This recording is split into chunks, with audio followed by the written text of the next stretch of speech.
একটি দুর্ঘটনা সারা জীবনের কান্না।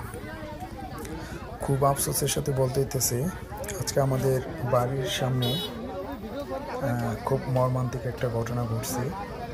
একটা বাচ্চারে বাঁচাইতে যাইয়া একটা প্রাইভেট কার আর কি প্রাডো জিপ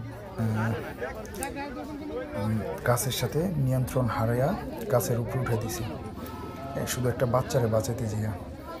তো একটি দুর্ঘটনা যে সারা জীবনের কান্না, এটা যাদের দুর্ঘটনা হয় নাই বা অ্যাক্সিডেন্ট হয় নাই তারা অবশ্যই এটা বলতে পারবো না আর বুঝবো না।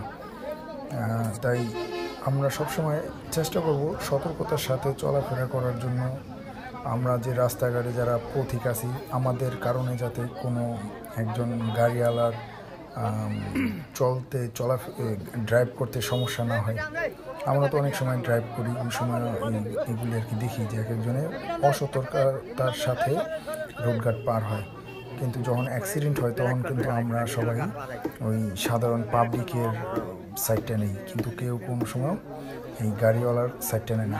আজকে যে অ্যাক্সিডেন্টটা হয়েছে, এটা জাস্ট একটা বাচ্চারে বাঁচাতে যাওয়া ওর নিজের গাড়িটা নিয়ন্ত্রণ হারিয়ে আর একটা নারকেল গাছের সাথে লাগাই দিছে।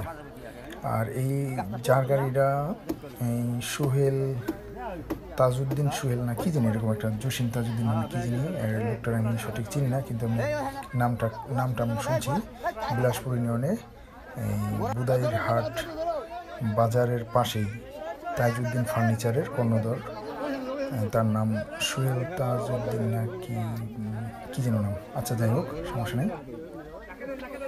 তো আমরা সবসময় চেষ্টা করব আমার সতর্কতার সাথে আমাদের রাস্তাঘাট পারাপার হব, আর সবসময়